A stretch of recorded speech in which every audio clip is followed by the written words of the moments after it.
We Will Rock You for those about to rock, and Long Live Rock. Yes, those are song titles, but it's also what I'm going to be singing this weekend as we head to Rockingham, everybody. Xfinity Series and Truck Series. So I am wearing my rock and roll shirt today here on NASCAR Daily. Hi, everyone. Shannon Spake.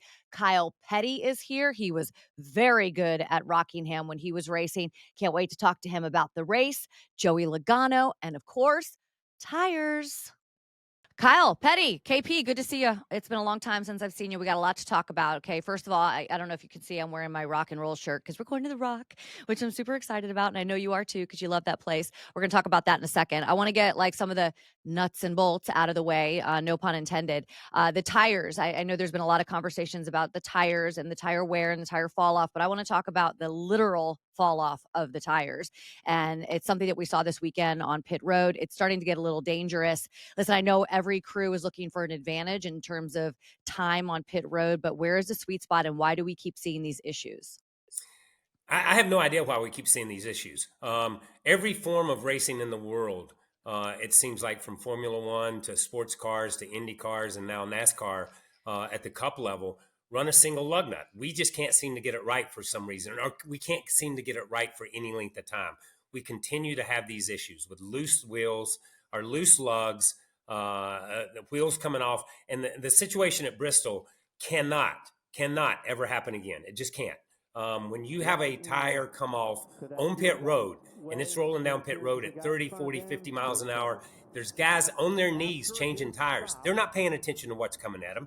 They don't see that. That's why we have pit road speed and why we slowed cars down on pit road to That's right. protect crew members. And we saw this on Sunday at Bristol. That tire rolls in the back of Daniel's car. Could have easily taken out the gas man, could have easily taken out the guys changing tires on the right side of the car. That's unacceptable in any form of racing. Yeah. So here's my question as a driver, right? I mean, not only I know that when you're in the car, you're trusting your equipment, you're trusting your tires, you're trusting your crew guys got it right. But as a driver who's in that car, what role can you play in terms of like, do you go talk to one of these F1 teams? Do you go talk to your crew? Do you sit down and figure out what the problem is? Because A, you want to keep your guys safe, but B, you guys are going around the track at high rates of speed. I mean, that's an issue as well. So listen, it's always a matter of trust. You trust the guys that bolt your cars together to do the best job they can, and you put Mhm. your life on the line when you sit in that race car. You trust the guys on pit road to make sure everything's tight. They're working against a time limit. They're working against a self-imposed barrier. They have to be the fastest on pit road. They feel like, and they do because we see so many races won and lost on pit road. Um, and it's not about cutting corners. It's just not getting things right. And you've got to take the time and take a step back and make sure you get things right. And there's not a lot you can do as a driver. And the way these cars are suspension wise, when they drop the jack and you take off, you're not even sure the tire's on or not. The way the cars look, the way the cars seem to leave pit road. They just drop down on the nose and that's it. But they're on the nose all the time and they're on the skirts all the time anyhow. So I'm not sure what you can do as a driver except lean on and depend on that crew. And sometimes the crew, not their fault, but sometimes the crew, just a mistake happens and they just don't get it right. I know that this is going to be something we're following. And again, so glad those guys on pit road were safe this weekend. And hopefully we get it right sooner than later. So nothing does happen down there on pit road. I want to switch gears a little bit to our defending champion, Joey Logano. Not a great start of the season for Joey, just one top 10. However, right, I feel like we have this conversation about Joey every year because, sometimes slow starts, sometimes he goes a long time without winning a race. And I actually look back at last season and he only had one top 10 in the first 6 races. So is there a concern level from sort of the outside about this 22 team yet? I don't think so. I don't because I see, Ryan running great. I see Blaney running great. I've seen glimpses with Cindric, and we've seen glimpses with Joey. Let's go back to Daytona. Let's go back to Atlanta. Let's go back to some of the early races. We saw something in this car. We didn't see the finishes, but we didn't see the finishes from Ryan when he was blowing up and finishing dead last 3 or 4 weeks in a row too. So the Penske organization seems to be looking for its footing, even though Ryan seems to have settled in. They seem to be looking for their footing. I don't worry about Joey Logano. Joey Logano will go down in history as one of the greatest race car drivers to ever sit in the seat of a race car. He is focused, he is determined, and he does not let bad weeks like this get in his head. He goes to the week next week. It's a clean to the Mm-mm. racetrack next week. It's a clean Mm-mm. slate. He's ready to go again.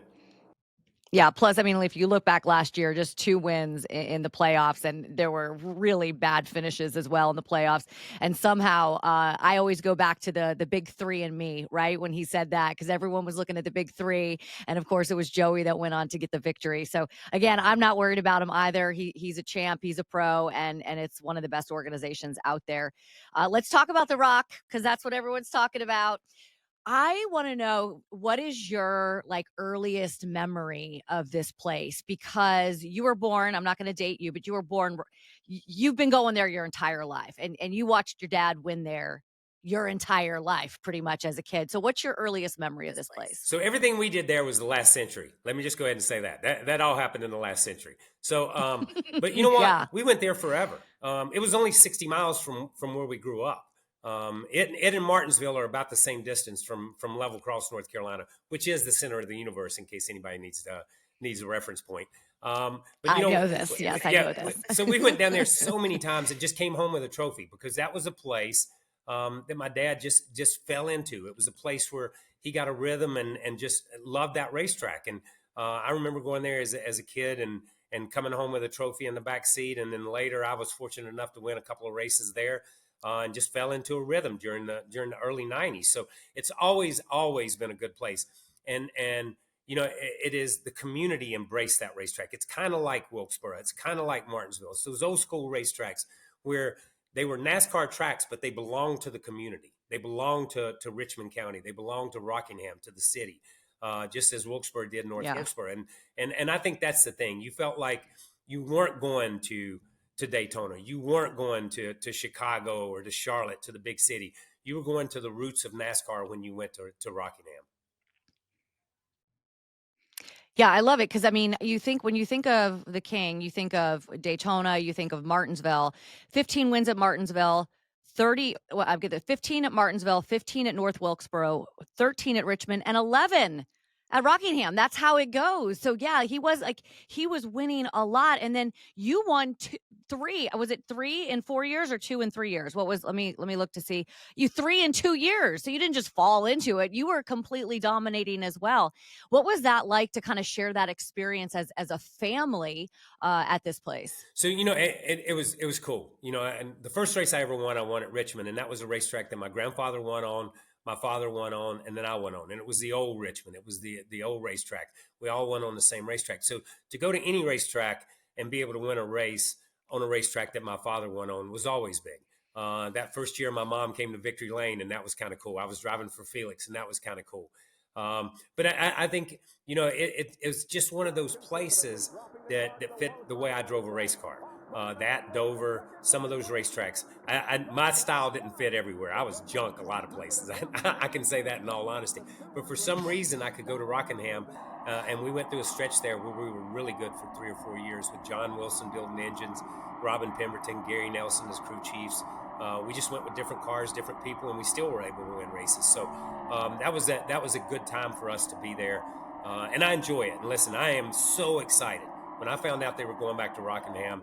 Even though the Cup cars are not there, it's the Truck Series and the Xfinity Series, ARCA East, all those guys to breathe life back into this racetrack and to show people what Rockingham is, and not have to show them a tape that's 25 or 30 years old, to show them new cars on the racetrack. I think it's going to be a great weekend for that place. Gosh, it was a who's who of people that won, as you mentioned, Rusty, Ward, Jeff, Ricky Rudd, Bobby Hamilton, Cale Yarbrough, Leroy Yarbrough, Curtis Turner, Richard Petty, Kyle Petty, of course. So I agree with you there. Not to feel old, but I do have a stat here that it says that 6 drivers on the entry list for the Xfinity Series weren't even born the last time that the Xfinity Series raced at Rockingham. So good luck to you little pups out there. maybe call Kyle up and get some advice. Kyle, always love catching up with you. I can't wait to do it more here on NASCAR Daily this season. Thank you, Shannon. Always love catching up with Kyle Petty, and we're going to do so periodically here on NASCAR Daily, so you don't want to miss that. I don't want to miss this. How about this? Casey Kane, everybody, back in a car this weekend at Rockingham. He's going to be in the Xfinity Series race in the number 33. The last time we saw our friend Casey was in 2017. It's been that long, and I'm sure that he looks exactly the same. I love Casey. Won a Truck Series race in 2012 at the Rock. So I think it's going to be a lot of fun to see him out there. Here's a fun little fact as well. Casey Kane actually finished second in the very last Rockingham race. Who did he lose to? He lost to Matt Kenseth. Matt Kenseth, that was in 2004. Matt also drove that car that he won at Rockingham the previous season at Rockingham when he clinched the 2003 title. And if you didn't know this, you can actually see that car. It's at the NASCAR Hall of Fame, so you can get up close and personal. That's it for today, NASCAR Daily. I'll be back on Friday. Mamba's going to be here tomorrow. We're getting you closer to Rockingham Racing, Xfinity Series, and Truck Series. It is going to be one heck of a weekend, everybody.